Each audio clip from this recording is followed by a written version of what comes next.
एक राजकुमारी जिसने अपने ही हाथों अपनी चिता जलाई। आखिर क्या था वो दर्द, वो अपमान जिसने उसे प्रतिशोध की ज्वाला में झोंक दिया। इस एपिसोड में जानते हैं अंबा की पूरी कहानी।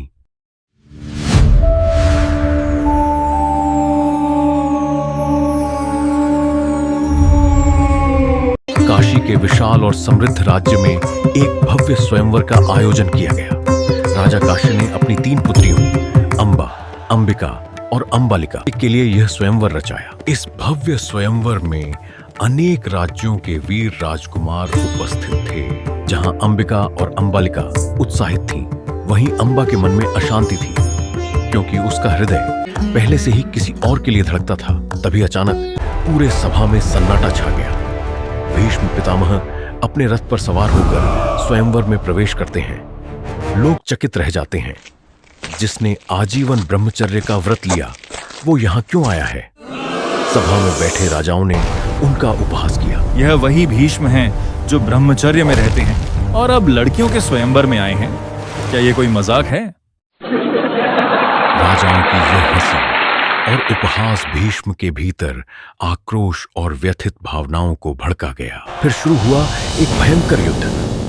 भीष्म ने अकेले ही सभी राजाओं को परास्त कर दिया और तीनों राजकुमारियों का हरण करके उन्हें हस्तिनापुर ले आए अपने भाई विचित्रवीर्य के लिए। इस युद्ध में पराजित होने वालों में एक राजा थे, राजा शाल्व। अपनी हार और अपमान के कारण उनका मन व्यथित था। भीष्म विचित्रवीर्य के लिए तीनों राजकुमारी हस्तिनापुर लाकर प्रस्तुत की। लेकिन तभी अंबा ने सच्चाई बताई। वह राजा शाल्व से प्रेम करती है। भीष्म ने उसे सम्मानपूर्वक जाने की अनुमति दे दी। हस्तिनापुर में बड़ा उत्सव छाया हुआ था।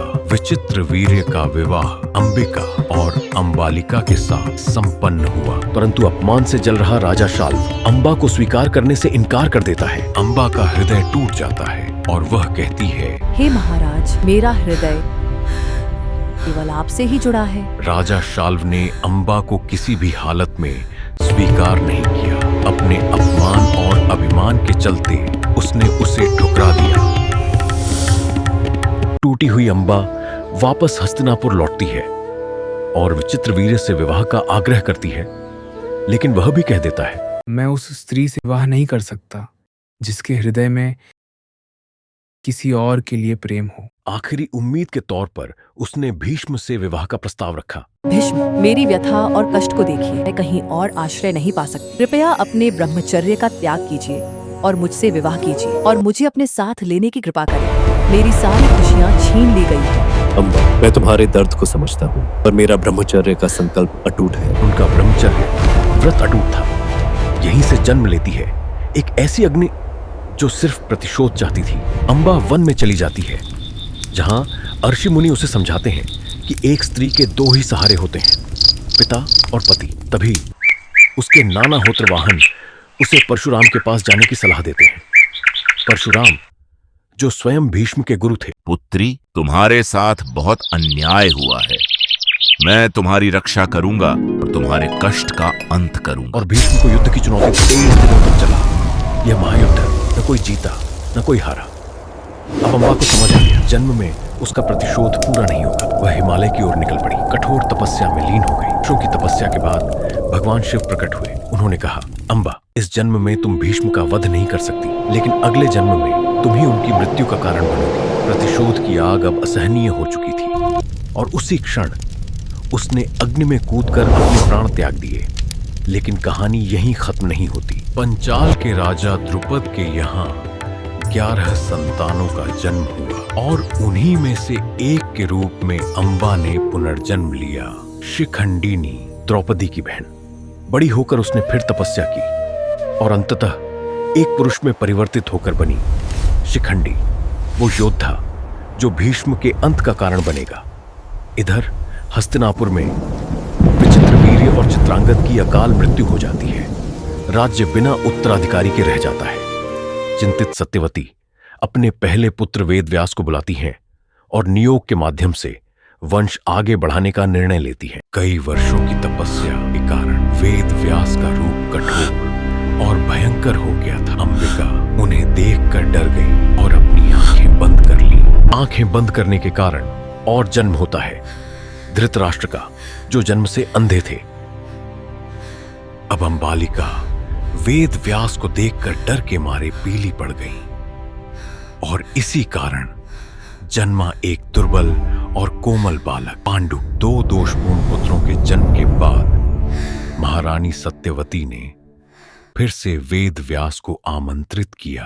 इस बार अंबिका अपनी दासी को भेज देती है, जो निडर थी, शांत थी और पूरे समर्पण के साथ अपना कर्तव्य निभाती है। उससे जन्म होता है विदुर का।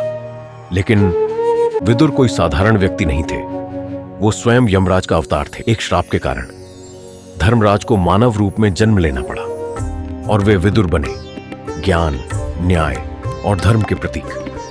क्या आप जानते हैं विदुर कौन थे? एक बार महर्षि मांडव्य गहरी तपस्या में लीन थे। तभी कुछ डाकू के आश्रम में छिप गए। राजा के सैनिक आए और बिना सच्चाई जाने मांडव्य को ही दोषी मान लिया। अरे सन्यासी, क्या तुमने इन डाकुओं को जाते देखा या नहीं? तुमने यह सोना चुराया है ना? उन्हें राज दरबार में ले जाया गया और बिना किसी सुनवाई के मृत्यु दंड दे दिया गया। उन्हें भाले पर चढ़ा दिया गया। फिर मांडव्य सीधे यमराज धर्मराज के पास गए और पूछा, हे देवता, मैंने क्या अपराध की कि मुझे यह यातना सहनी पड़ी? यमराज ने विनम्रता से उत्तर दिया, हे साधु, तुम जब बालक थे तुमने पक्षियों और मधुमक्खियों को चोट पहुंचाई थी। छोटा या बड़ा, उसका फल अवश्य मिलता है। इस पर क्रोधित होकर मांडव्य ने यमराज को शाप दिया, इतनी कठोर सजा बालक के छोटे कर्म के लिए तुम इस संसार में मनुष्य के रूप में जन्म लोगे। यही थे महात्मा विदुर। यहीं समाप्त होता है अंबा का ये अध्याय। महाभारत के रहस्य अभी बाकी हैं। मेरे साथ जुड़े रहिए।